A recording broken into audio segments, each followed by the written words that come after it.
I think I read somewhere that a cell, a typical cell, can synthesize 150,000 protein molecules per second. Now, that is in addition to all the other things that a cell might do, just synthesizing proteins. Well, if you were going to build a house, then you would have to have the materials to build it from. You would also have to have the energy to perform the work required to build the house. Well, apply that to the cells. They are busy doing what they do. One of those things, synthesizing 150,000 proteins per second, that's a whole lot of work, and that's going to require the materials to make the proteins from. So we have to have oxygen, we have to have glucose because we have to make ATP. We have to have water because all of the biochemical reactions that take place in water. We have to have amino acids if we're going to make proteins and all of the other molecules that we've talked about. So these things are delivered to the cells by the blood. Well, the blood is moved through the vasculature by the pumping of the heart. The whole idea is to move the blood to the capillary beds because only capillaries have walls that are thin enough for things to pass through. If a wall is more than one cell layer thick, then the things from the blood cannot pass through the wall. They can't get out of the blood and into the tissue fluid. They can't get from the tissue fluid back into the blood unless the wall is one cell layer thick. And we find those types of walls only in capillaries.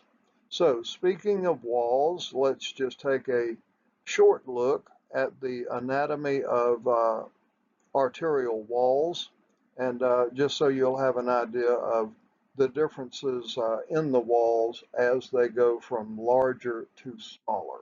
So have a look at the next slide. In order to move the blood to the capillary beds, and therefore to the tissue fluid, and therefore to the cells, the left ventricle has to pump with a tremendous force. Remember, the left ventricle is pumping red blood to the whole body.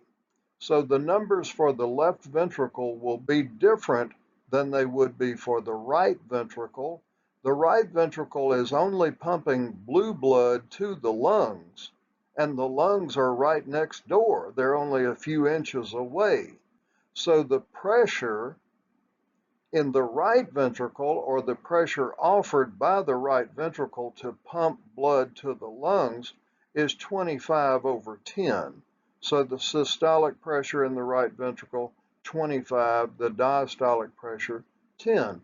So it is a low pressure pump working to send blue blood just next door to the lungs.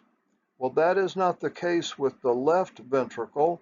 The left ventricle has to pump blood to the entire body. So the pressure generated by the contraction of the left ventricle in a person at rest is 120 millimeters of mercury. So we would have a normal systolic pressure of 120, a normal diastolic pressure of about 80.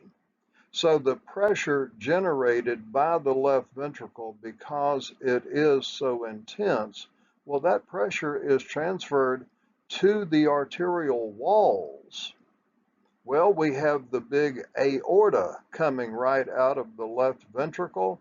So look here, the illustration on the left, an elastic artery. Well, something like the aorta has to have many layers of elastic fibers in the wall in order to avoid rupturing. So the aorta is very elastic. The tunica media, the middle layer of an artery like the aorta, has something like 40 to 50 layers of elastic fibers. Remember, elastic can stretch and then it recoils. It stretches and it recoils. Well, that's necessary when the pressure being exerted against the wall is so high. Otherwise, the aorta would rupture.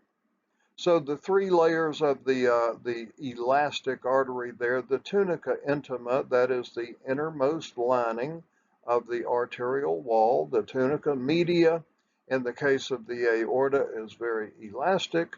As we get to the smaller arteries, it becomes more muscular. The outer layer is simply a connective tissue called the tunica externa. So notice that in the large elastic artery typified by the aorta, you have a tunica media that is very elastic.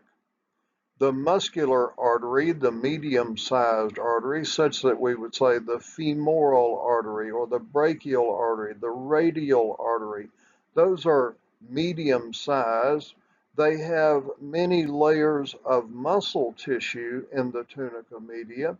They do still have some elasticity where you can feel the pulse in your radial artery. If you just put your finger right there at your wrist up against the radius, you can feel the radial pulse.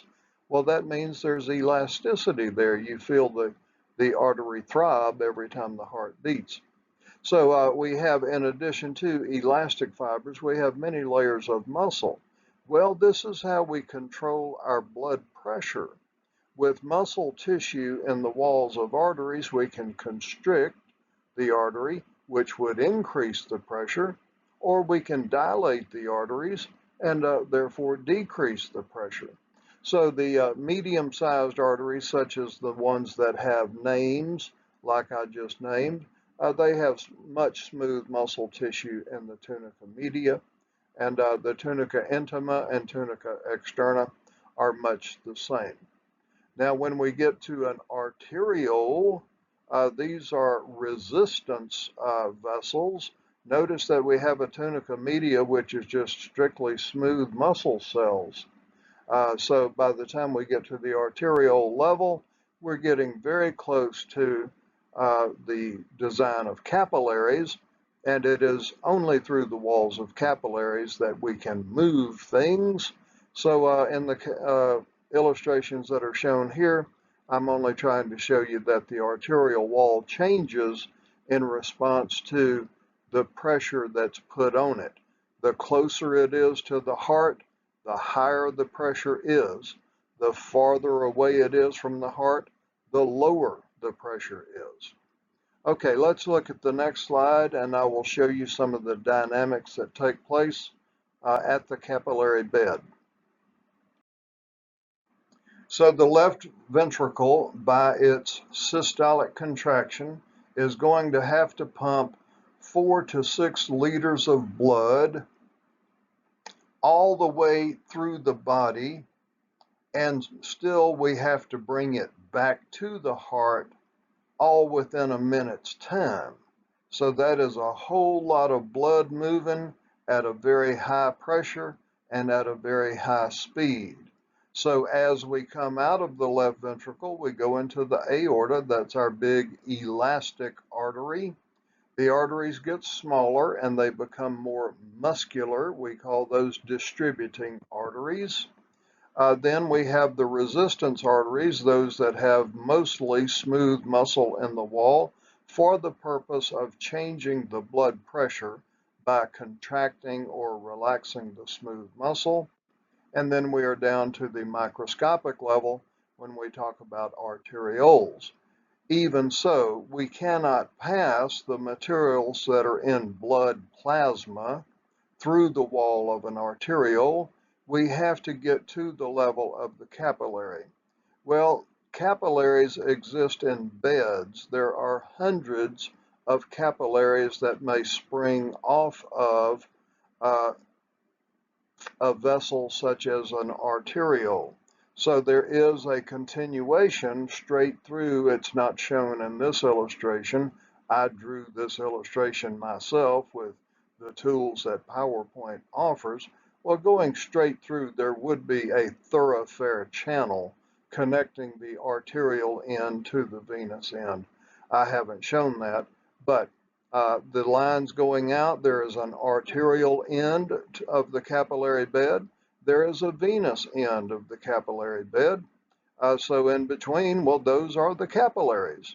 Well, we have three types of capillaries. We differentiate based upon how large the openings are between the cells of the endothelium. Now, capillaries only have an endothelium and a basement membrane. That's one layer of cells. The endothelium is the layer of cells. If it is a continuous capillary, then the space between cells of the endothelium is less than 4 nanometers.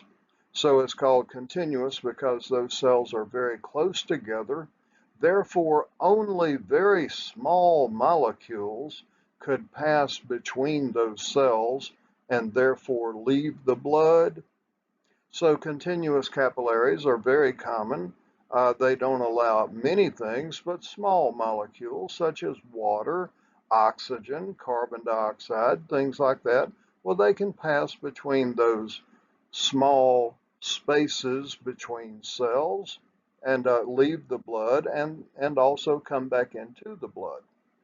A fenestrated capillary is a capillary that has a space of about 10 nanometers between the cells. So the larger the space between the cells, the more things that can pass from the blood plasma into the tissue fluid and therefore back. So we do have areas where we have fenestrated capillaries large enough to allow larger molecules to pass through, but still too small for things like proteins to pass through. The kidneys have fenestrated capillaries, so we can pass glucose, we can pass amino acids, we can pass fatty acids through the fenestrations of those capillaries, but we don't pass those plasma proteins. So the fenestrated capillary has openings that are too small for things like the plasma proteins to pass through, but all of these other compounds pass through without any trouble. Now, when we talk about a sinusoid, we're talking about capillaries that have spaces between the cells of their endothelium that are about 40 or 50 nanometers. This would be large enough to allow not only proteins to pass through, but even entire cells can pass through the openings in a sinusoid. You should remember that we talked about sinusoids when we were talking about the hepatic portal vein, bringing that blue blood into the liver, sinusoids, so that the liver can work its magic on that blood. Okay, so if we reach the capillary bed, then we have various sizes of openings that things might pass through. Once we have passed through the capillary bed, we have to reclaim from the tissue fluid and draw back into the blood on the venous side of the capillary bed. And then from the venous end of the capillary bed, the veins get larger. So it's just the opposite of what we had with arteries. We have large arteries near the heart. The farther we get away from the heart, the smaller they get. Well, in this case, we're going the opposite direction. We're going from the capillary bed toward the heart. So we start with very small post-capillary venules. Then we have muscular veins. Then we have medium-sized veins. And then we have those large veins like the inferior vena cava or the superior vena cava, the large veins that have big lumens for blood to pass through. Okay, so this is just an illustration of the action that takes place. On the next page, we will get a little bit mathematical, and hopefully you can keep this picture in your head uh, to understand what we're talking about. So go to the next page. If you take a person's blood pressure, and let's say you come up with a reading of 120 over 80, well, 120 is the pressure generated by the left ventricle while it is contracting and squeezing the blood out. The 80 is the diastolic pressure. That's the pressure that's inside the left ventricle when it is relaxing. Well, a useful number to calculate there is the pulse pressure. The pulse pressure is simply the systolic minus the diastolic. So you would have 120 minus 80, or a pulse pressure of 40. The reason we want that number is because it's useful in the next formula. The next formula, the mean arterial pressure. This simply answers the question, what is the average of the pressure inside the vasculature? Well, we know it's higher when it's closer to the heart. We know that it's lower the farther away from the heart that it is. So what we want to know is, well, what is the average? So the mean arterial pressure can be pretty well approximated by this formula. Take the diastolic pressure and add to it the pulse pressure divided by 3. All right, so that's the formula. So let's just plug in the numbers that we have here. We said the diastolic pressure was 80. Fine. We're going to say 80 plus the pulse pressure divided by 3. Well, the pulse pressure is equal to 120 minus 80. That's 40. 40 divided by 3 is 13. So our mean arterial pressure comes to 80 plus 13, or a mean arterial pressure of 93. So all we're doing is answering the question, what is the average of the pressure inside the vasculature? And it's a useful number to know. All right, let's talk about flow of blood. Flow is a volume. So we have a pressure and we have a volume, and what we hope to accomplish is called perfusion, forcing the chemicals that are in the blood plasma through the capillary walls into the tissue space. That is called perfusing the tissues. The tissues that particularly have to be perfused, well, that would include the brain and certainly also the kidneys. So we're talking about a volume of blood and a certain pressure of blood. So flow is directly proportional to area. The larger the vessel, the more blood flows through it. Well, that's obvious. What about resistance? Well, then flow is going to be inversely proportional to anything that resists the flow of blood. Well, that also is common sense. Well, what is resistance? Well, as the blood flows through the vessel, there is friction between the cells of the blood and the vessel wall. So the longer the vessel is, the more friction, therefore the more resistance. Resistance opposes flow. Well, we need flow and we have to have pressure in order to perfuse the tissues. Okay, the other agent there that opposes flow is the viscosity of blood. So if the blood is low in water, then it's going to be more syrupy. It's going to be more viscous.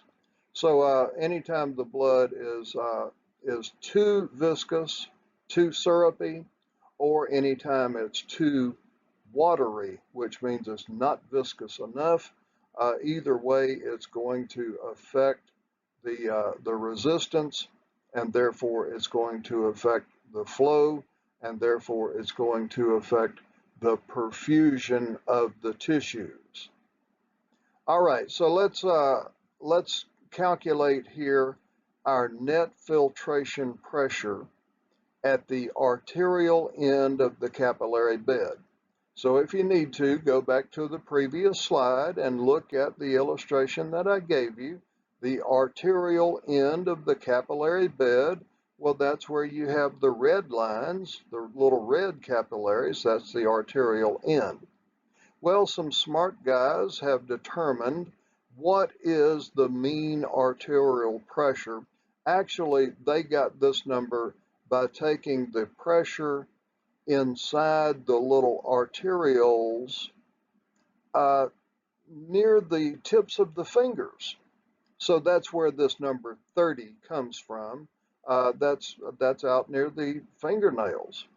Okay, so let's take these numbers these are given numbers that have been determined by smart guys. So at a location like at the fingertips, well, that's a pretty long ways from the heart. Now remember, at the heart, the mean arterial pressure we already calculated was 93. I mean, you got 120 minus 120 over 80 for systolic minus diastolic. You take diastolic 80 plus 1/3 the pulse pressure. Well, that comes to 93. Well, that's talking about right there at the heart or right there in the aorta. If we're out at the fingertips, then our mean arterial pressure is going to be a whole lot less than 93. Well, what is given here for blood hydrostatic pressure? An outpushing force, 30 millimeters of mercury. All right, now we have tissue fluid, which also would exert a pushing force. Oddly enough, the tissue fluid offers a sucking force. So notice that I've shown it as an out force. That's the hydrostatic pressure, the physical pushing force of the tissue fluid is actually negative. It's an out, it sucks out from the capillary. Okay, that becomes very important. That's why I wrote it as an out. It's 3 millimeters of mercury pulling out. Well, so far we've got the blood pushing out, 30. We've got the tissue fluid sucking out, 3. So far we've got 33 going out if you're keeping count. Well, we also have to account for the osmotic pressure of the blood. Remember that blood is osmotically active. Red blood cells themselves draw water toward themselves. Hemoglobin is osmotically active. Albumin is very osmotically active, and the sodium that's in the blood is osmotically active. So that's going to pull into the capillary. So that is the osmotic pressure pulling things back toward the blood. Well, so we list that as an in force. So the blood osmotic pressure at the arterial end, 28 millimeters of mercury pulling in. All right, then we have to account for the osmotic pressure of the tissue fluid. Well, that would be an out force, sucking water out of the blood into the tissue fluid, and that has been measured at 8 millimeters of mercury. So in order to determine or to calculate the net filtration pressure, you take the total outs minus the total ins. Well, we have 41 total pushing out of the capillary. We have 28 total sucking into the capillary. So we have filtration. It's only 13. That is not very much. That's a very low number. That's the difference between life and death. That little 13 millimeters of mercury pressure that is pushing out toward the cells is the difference between life and death. So if you fall in your systemic blood pressure, your 120 over 80 falls down to 100 over 60. Well, if your blood pressure falls, then your net filtration pressure is going to fall. If it falls enough, you're going to faint. If it falls enough and stays down, you're going to die. So that little 13 millimeters of mercury that is left over from the original heartbeat is the difference between life and death. Okay, so at the arterial end, we need to push things out of the capillaries into the tissue fluid, and fortunately, we've got 13 millimeters of mercury pressure available to do it. Now compare that to the venous end. At the venous end, we're going to have to take things back into the blood and return it to the circulation. So the numbers here at the venous end of the capillary bed, the blood has an outpushing force of only 10. Remember, after blood goes through a capillary bed, it loses most of its pressure. Well, we had 30 on one side. This is down to 10 on the other side.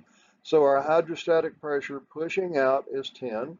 The tissue fluid still has the same sucking force, a -3 pressure, so it's listed as an out force of 3.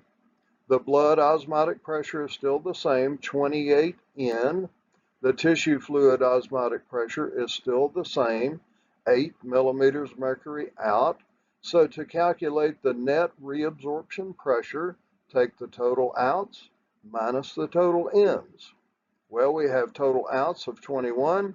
We have total ins of 28.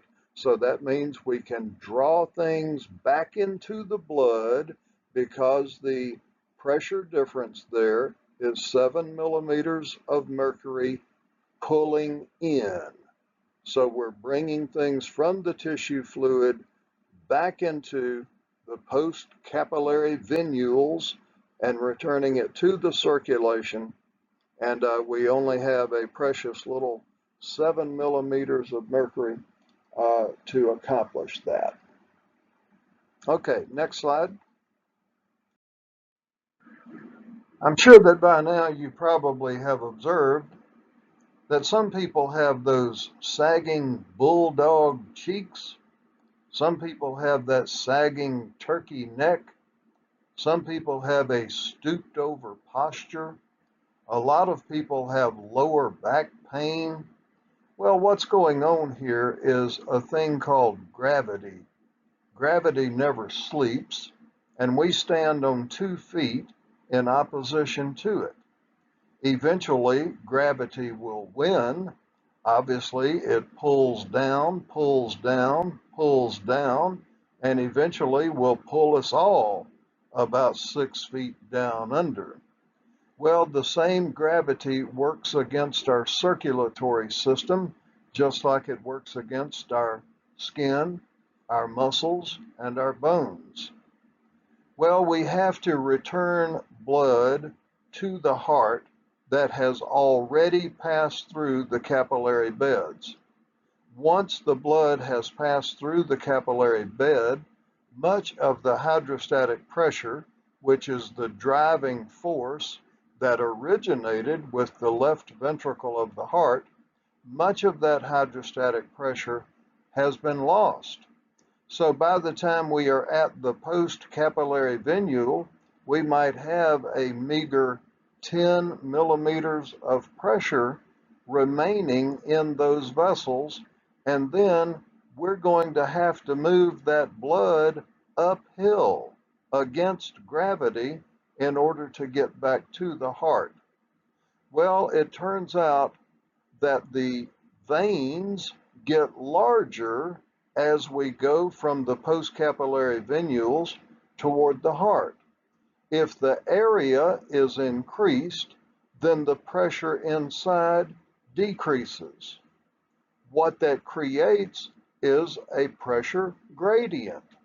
So we have a pitiful little 10 millimeters at the postcapillary venule. But because the vessels get larger, the pressure goes down as we approach the heart. So we have a pressure gradient. The pressure inside the inferior vena cava as it approaches the heart is only 4. Well, that means we have a gradient, a downhill gradient from 10 at the postcapillary venule to 4. So we know that fluids will move down a pressure gradient. It isn't much of a driving force, but it is a gradient. So we have then a hydrostatic push from the postcapillary venule toward the inferior vena cava because of that pressure gradient. Well, we also have inside the lumen of veins valves, so that the attempt made by gravity to pull the blood back down, which we have moved up, well, that backflow is prevented by the presence of the valves inside the veins. So we move the blood toward the heart. Gravity tries to pull it back down, but the veins slam the door shut so that the blood cannot backflow. Now, a failure of those valves can occur. When that happens, then we have what are called varicose veins. The blood pools up in those veins because it backflows due to gravity. Women who have had several babies probably have varicosities in their legs. People whose work requires them to be on their feet many hours for many years, the veins in the legs become varicose. Even hemorrhoids are varicose veins, and you know where they are located, so I won't talk about that.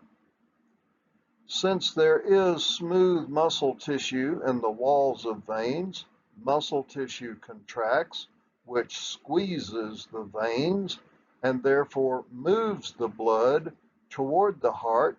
Then the valves will shut, preventing the backflow. Also, we have skeletal muscles, which when we move, those muscles contract and they will press against the walls of the veins, again squeezing the blood toward the heart. Once it goes toward the heart, it can't go back because of the presence of the valves. That is called the skeletal muscle pump. This is one of the reasons that it is necessary to take a person who is sick or infirm and get them up and make them walk. You have to get skeletal muscle activity going in order to get the blood moving. So people who are bedridden, if they can be gotten up and walked, then it's something that's necessary for them to do. Otherwise, the blood moving slowly through the veins is at risk of clotting up. So this is why you get a person up as soon as they're able to get up, and you make them walk, you make them move so that they can get the blood moving to prevent the possibility of a thromboembolus. Also, the chest can change its area by contracting muscles. Well, we call that breathing. So we contract muscles and the volume of the chest cavity increases. It gets larger inside. Well, pressure and area are inversely proportional. So if we increase the area inside the chest by expanding the chest wall as we breathe in, that decreases the pressure inside the chest.